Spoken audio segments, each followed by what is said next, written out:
The wisdom of the Platform Sutra, made simple for everyone. The sutra we are discussing today holds an extraordinarily unique position in the history of Chinese Buddhism. It is the only work, originally a discourse delivered by a Chinese monk, that has been honored with the revered title of Sutra, Jing. This is the Sutra of the Sixth Patriarch, commonly known as the Platform Sutra. Why did the recorded sayings of a Chinese monk achieve a status equal to the canonical Buddhist scriptures? How did an illiterate woodcutter become the founding patriarch of an entire school of Zen? And how did his teaching of sudden enlightenment come to influence Chinese thought and culture for over 1,000 years? Today, in about 15 minutes, let's step into the world of Master Huineng and explore the radiant wisdom of the Platform Sutra. 1. Textual history, the millennia-long transmission of a classic. The full title of the work is the Sutra of the Sixth Patriarch's Dharma treasure, the Platform Sutra. It was compiled from the oral teachings of Huineng, the sixth patriarch of the Zen school, by his disciple Fahai. It is called the Platform Sutra because Huineng delivered his teachings on a Dharma platform at Dafan Temple in Shaozhou. His disciples, revering him as a Buddha, compiled his words into this book. During its transmission, the Platform Sutra evolved into several different versions. Scholars generally identify four main textual traditions: the Dunhuang version, the Huixin version, the Qisong version, and the Zongbao version. The Dunhuang version, discovered in the Mogao caves at the beginning of the 20th century, is the oldest extant manuscript, copied sometime between 780 and 800 CE. Its full title is much longer. The Southern School's Supreme Mahaprajnaparamita Sutra of the Sudden Teaching, preached by the Sixth Patriarch Huineng at Dafan Temple in Shaozhou. It is considered the closest version to Huineng's original teachings. The Zongbao version, edited and compiled by the Zen master Zongbao in 1291, is divided into 10 sections and became the most popular edition from the Ming and Qing dynasties onward. This is the version most of us read today. Interestingly, the Dunhuang version contains only about 12,400 Chinese characters, while the standard Zongbao version has over 20,000. This shows that the sutra was likely supplemented and refined by later generations. However, this does not diminish its core status as the foundational scripture of the Zen school. 2. Core teachings, the revolution of sudden enlightenment. The central idea of the Platform Sutra can be summed up in a single sentence from the very beginning of Huineng's discourse. The Bodhi nature, the nature of enlightenment, is originally pure. Simply use this mind, and you will directly become a Buddha. This one sentence reveals the four most fundamental concepts of the Platform Sutra. First, this mind is Buddha, the inherent Buddha nature. The Platform Sutra asserts that every person possesses the Buddha nature, and this nature is inherently pure. When Huineng first met the fifth patriarch, Hongren, he made a statement that would echo through the ages. Although people from the south and the north are different, in their Buddha nature there is no north and south. From the sutra's perspective, the difference between an ordinary being and a Buddha lies not in outward cultivation, but in the confusion or awakening of one's own mind. When one's self-nature is enlightened, the ordinary being is a Buddha. When one's self-nature is deluded, a Buddha is an ordinary being. This teaching pulls the foundation for attaining Buddhahood back from a distant, transcendent realm into the immediate, present reality of each person's mind. As Huineng said, Bodhi is only sought within the mind. Why bother looking for mysteries outside? The Buddha is not in the Western paradise, nor is he in a temple, he is right there in your own mind. Second, sudden enlightenment, seeing the nature, without gradual cultivation. Since the Buddha nature is inherent, how does one realize it? The Platform Sutra's answer is sudden enlightenment. Huineng taught, delusion continues for countless eons, but enlightenment happens in an instant. The transition from ordinary being to Buddha occurs in a single thought. The previous thought being diluted makes you an ordinary person, the subsequent thought being enlightened makes you a Buddha. In one instant, all false thoughts are extinguished. If you recognize your own mind, in that single flash of awakening, you reach the ground of Buddhahood. This is the famous distinction in Zen history between the sudden enlightenment of the South and the gradual cultivation of the North. The verse by the senior monk Shinshio. The body is the Bodhi tree, the mind is like a clear mirror. At all times diligently wipe it, so it gathers no dust. Represents the gradual path. It requires continuous, careful polishing and gradual cultivation. In contrast, Huineng's verse. Originally Bodhi has no tree, the clear mirror has no stand. Originally there is not a single thing. Where can dust alight? Represents the path of sudden enlightenment. It is about direct, immediate acceptance and awakening, with nothing further to do. Huineng emphasized. The Dharma is neither sudden nor gradual, but people have sharp and dull faculties. The distinction between sudden and gradual reflects only the different capacities of practitioners, not a hierarchy within the Dharma itself. Nevertheless, he used his own experience to inspire others. When I was with the Venerable Hongren, I understood as soon as I heard it, and suddenly saw the true nature. This is the exceptional power of the sudden teaching. Third, self-enlightenment, self-liberation, liberation through one's own power. Since the Buddha is within the mind, liberation can only be achieved through one's own effort. The Platform Sutra explicitly states, to enlighten oneself and liberate oneself, this is true liberation. Huineng taught his disciples, to take refuge in the self-nature with your own mind is to take refuge in the true Buddha. True refuge is not in external Buddhas or Bodhisattvas, but in the pure Buddha nature that one inherently possesses. He illustrated this with a vivid metaphor. Using the sword of wisdom to cut through ignorance and false thoughts is the true way to liberate sentient beings. The beings you liberate are the beings of wrong views, afflictions, and ignorance within your own mind. This emphasis on self-power greatly boosted the confidence of practitioners. It meant that becoming a Buddha doesn't require external salvation or cultivation over countless lifetimes. It is possible right now, in this very moment of awakening. Fourth, no thought as the principle, not falling into extremes. Once enlightened, how does one continue to cultivate? Huineng provided 3 guiding principles. No thought as the principle, no form as the substance, and no abiding as the foundation. What is no thought? It does not mean being completely without thought. It means to be in thought yet devoid of thought, not to cling to or be defiled by thoughts as they arise. It is to have the mind unstained by any object. What is no form? It means to be in forms yet separate from forms, to come into contact with external objects but not be bound by them. What is no abiding? It means, in all dharmas, thought after thought does not abide, the mind flows freely, never stopping or clinging to anything. The core of these 3 principles is the cessation of attachment. Huineng inherited the middle way philosophy of the Prajnaparamita scriptures, emphasizing not falling into extremes of being or non-being. He said, samadhi and wisdom are one substance, not 2. Like the relationship between a lamp and its light, where there is a lamp, there is light, without the lamp, there is darkness. Samadhi and wisdom are 2 inseparable aspects of the same reality. 3. Buddhism in the world, the Dharma in everyday life. One of the Platform Sutra's greatest contributions was to bring the Dharma out of the mountains and forests and into the human world.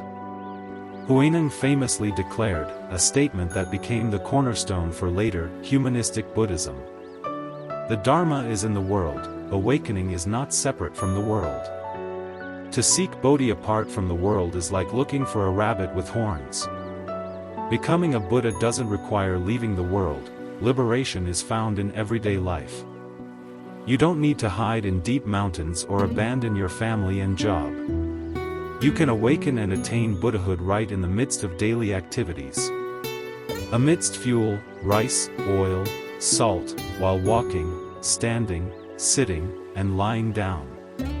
Related to this is the Platform Sutra's unique understanding of the Pure Land. Someone asked Huineng, if we recite the Buddha's name and seek rebirth in the Western Pure Land, can we actually be reborn there? Huineng replied, if a person from the East commits a sin, they recite the Buddha's name and seek rebirth in the West. But if a person from the West commits a sin, while reciting the Buddha's name, what land would they seek rebirth in? He wasn't denying the Pure Land, but pointing out that the true Pure Land is not far away, it exists right here in your own pure mind. If your mind ground is without anything unwholesome, the Western land is not far from here. He even said, if you wish to cultivate, you can do so at home. It doesn't necessarily require being in a temple. Lay people can cultivate and attain Buddhahood just as well, they don't have to shave their heads and become monastics. This egalitarian and open attitude greatly expanded the social base of Buddhism. So, what constitutes true merit and virtue? Huineng also gave a brilliant answer. To see one's own nature is merit, and to treat all with equality is virtue. He said, merit and virtue must be sought within one's own self-nature, they are not to be found through almsgiving and offerings.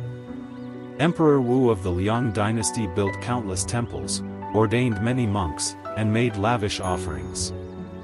Yet Bodhidharma told him he had no merit whatsoever.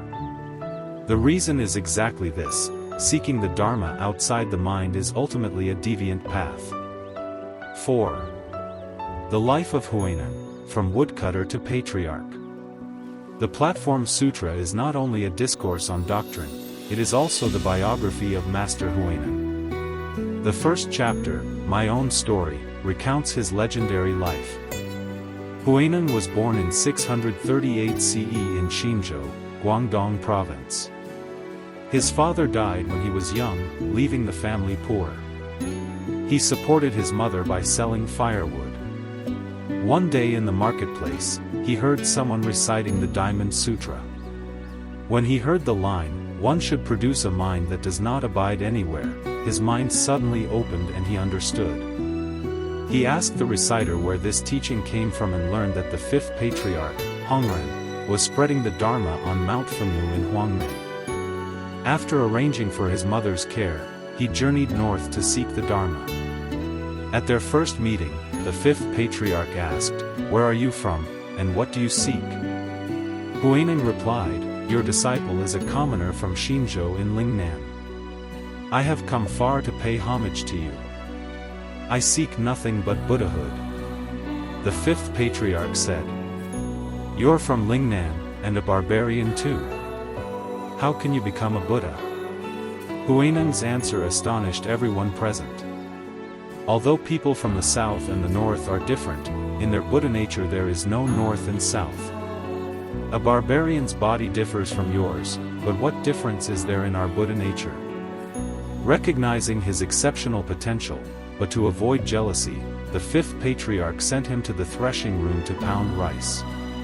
8 months later, the fifth patriarch instructed his disciples to each compose a verse to demonstrate their understanding. The senior monk Shinshio wrote, "The body is the Bodhi tree, the mind is like a clear mirror. At all times diligently wipe it, so it gathers no dust." The fifth patriarch commented that cultivating accordingly would avoid the 3 lower realms. When Huineng heard this verse, he composed his own. Being illiterate, he asked someone to write it on the wall. Originally Bodhi has no tree, the clear mirror has no stand. Originally there is not a single thing. Where can dust alight? Seeing this verse, the fifth patriarch knew Huineng had seen his true nature. That night, he secretly summoned Huineng to his room and expounded the Diamond Sutra to him. When he came to the line, "One should produce a mind that does not abide anywhere," Huineng experienced a great awakening. He exclaimed, "Who would have thought that one's self-nature is originally pure? Who would have thought that one's self-nature is neither produced nor destroyed? Who would have thought that one's self-nature is inherently complete?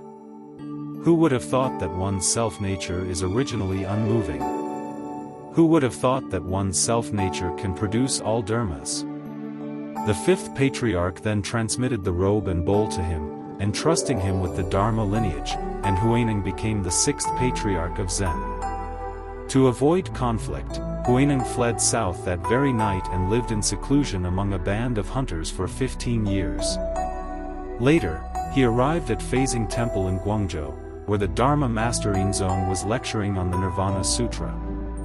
A banner was flapping in the wind. Two monks were arguing about it.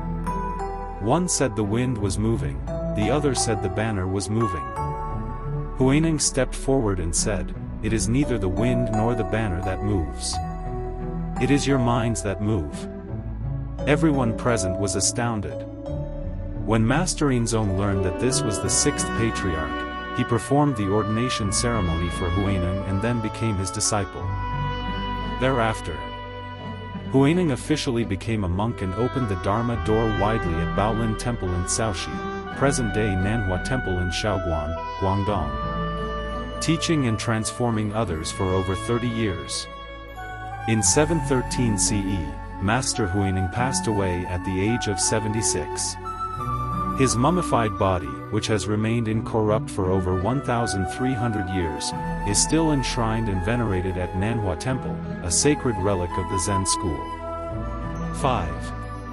Historical significance and contemporary value. The appearance of the Platform Sutra was a landmark event in the history of Chinese Buddhism. It marks the final completion of Buddhism's sinification. Before this, Chinese Buddhism primarily relied on the translation and commentary of Indian scriptures. After it, the Chinese had a Buddhist sutra that was an independent expression of their own. The language of the Platform Sutra is simple and straightforward, making extensive use of localized metaphors and colloquial expressions, thus bringing profound Buddhist principles into the homes of ordinary people. Its influence extends far beyond the realm of religion.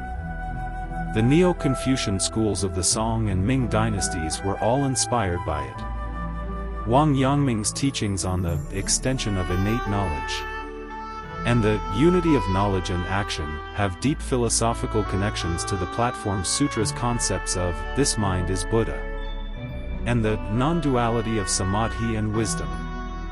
One could say that without understanding the Platform Sutra, it's difficult to fully grasp the history of Chinese thought after the Tang and Song dynasties. In today's fast-paced world, the Platform Sutra retains its powerful vitality. It teaches us that attaining Buddhahood doesn't require seeking outside. When you feel anxious and lost, look inward. The answer is right there in your mind. Liberation doesn't have to wait for a future life, it is possible right now, in this very moment. A single thought of awakening is the Pure Land itself. Cultivation doesn't have to be separate from daily life. In your work, in your family, in your interactions with others, everywhere is a place for practice. Conclusion. Today, we've spent about 15 minutes stepping into the world of the Platform Sutra. From "the Bodhi nature is originally pure" to "the Dharma is in the world," awakening is not separate from the world.